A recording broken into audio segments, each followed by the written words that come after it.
there was Jon Stewart, I thought, did the best.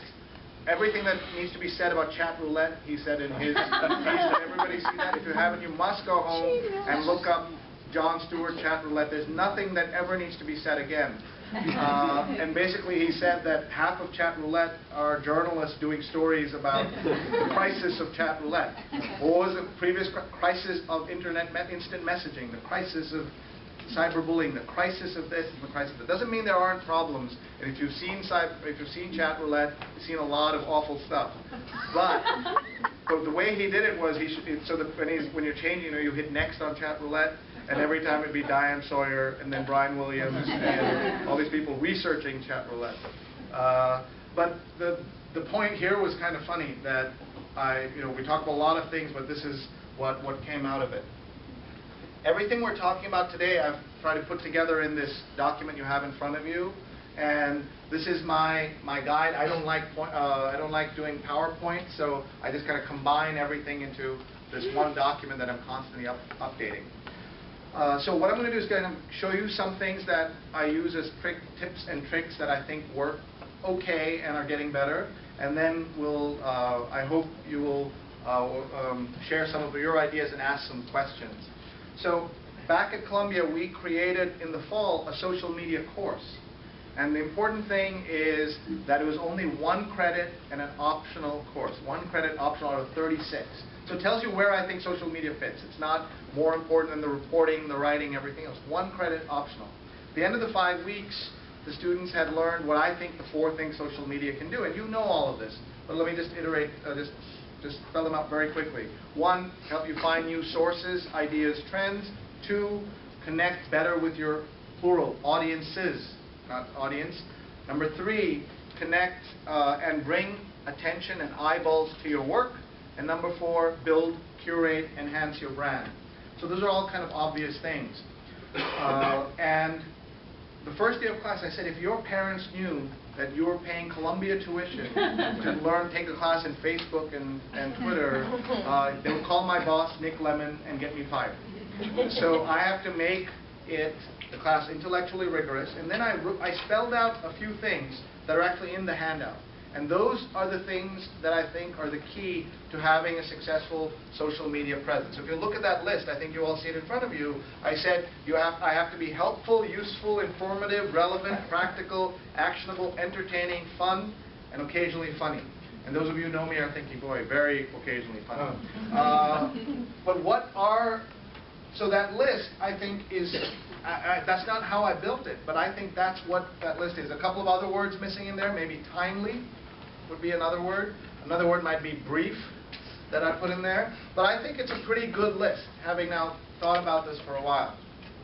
And I like to think about every tweet I do, every Facebook posting I do, to see does it fit into one or more of these categories.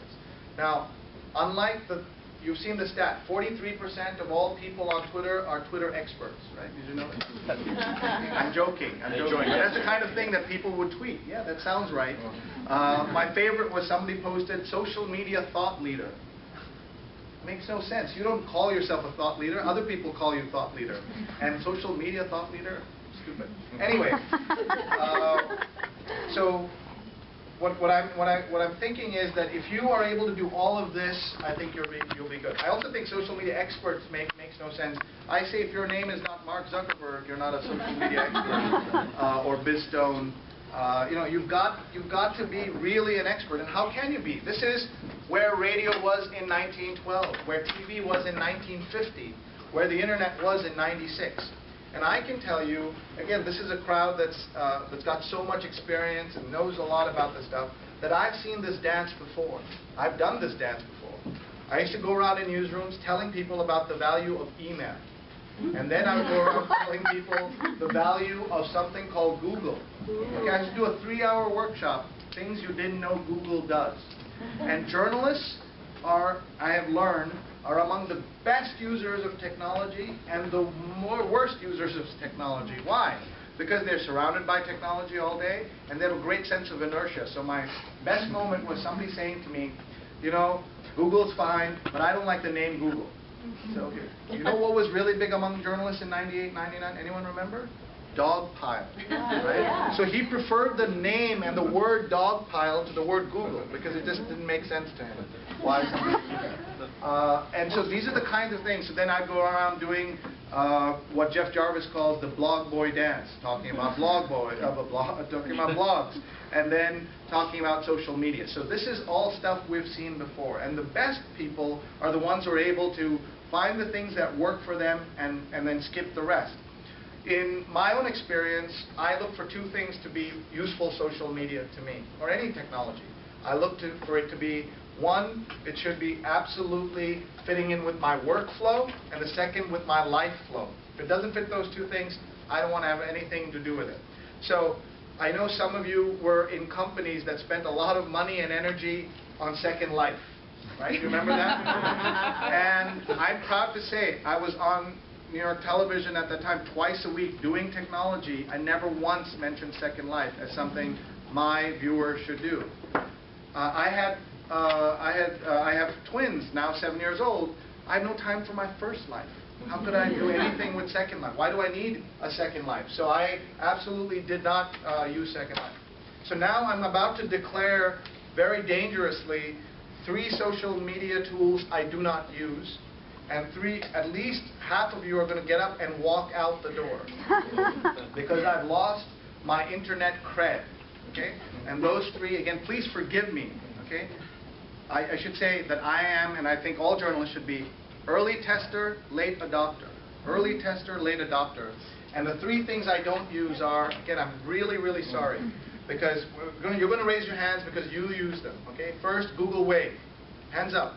All the Google Wave people. It's okay, don't be shy, be proud. Okay. By the way, this was like in '99 where I'd say, I'm sorry I don't use Google. Who uses Google? And like 3 hands would go up. So I don't use Google Wave. Google Buzz, raise your hands. I don't use it, but these people do. It turns out all of us use Google Buzz, right? One morning we woke up, 100 million people were on Google Buzz. What was the worst thing that they did when that happened with Google Buzz? It was announcing the 20 people who you're most in contact with, right? So people who were interviewing for a job with somebody else, that was revealed. Husbands who had promised their wives, Jane, I've not talked to Jane in 10 years. Suddenly, top 20 emailer was Jane. How do you explain that? So all that stuff happened, okay? And then the third thing I don't use is Foursquare. Raise your hand, Foursquare people in the house. Look at that. They're all saying, hey, he's getting up and going out. Foursquare people are saying, what a doofus. He doesn't use Foursquare. But here's what I say is, I test and learn and love certain things. It just doesn't happen to fit in my life at the moment. That doesn't mean people shouldn't use it. You ever talk to Facebook people who hate Twitter? What's the #1 reason why they hate Twitter? Because all the Twitter stuff shows up on Facebook with the hash sign and the @ symbol, right? That's why they hate it. They don't hate Twitter. They hate that it's coming in there. Twitter people are like that now with Foursquare. They say, it's great that you've checked into this, you're at this bar, but tell me something more useful than that. And I think that will evolve, and I think we'll all be on Foursquare or something like that. One of my students, named Shane Snow, if you look him up, he's done an incredible master's project where he spent 7 months with the founders of Foursquare, and he's got a 6,000-word article that he's shopping around with unprecedented access to that. And while it may never be Twitter, but that kind of access hasn't been given to anybody who's done that. But look up his work. Shane Snow is his name. And also it's a great Twitter handle, Shane Snow. He's a really, really good guy. So among the things I'm also skeptical about in terms of is this and being a late adapter is the iPad, right? How many of you love the iPad, have used it? Look at this. It's supposed to change the world. And I wrote a column about it, and I said, you know, I love to be proven wrong, but I don't think there's any reason for someone like me to buy it till it's version 3 rather than version 1. Right? I'm also the guy who didn't buy the iPhone version 1, I didn't buy the BlackBerry version 1, etc. But it might fit for some people. Especially, you saw like the Time Magazine app? Who heard about this? What's the problem with the Time Magazine app? No flash. No flash, but a bigger thing. They're charging $5 a week. No links. An issue. No links. It's a PDF, right? Yeah. It's per issue. One issue, $5. But it might get really good. It might improve. What's been getting the best buzz?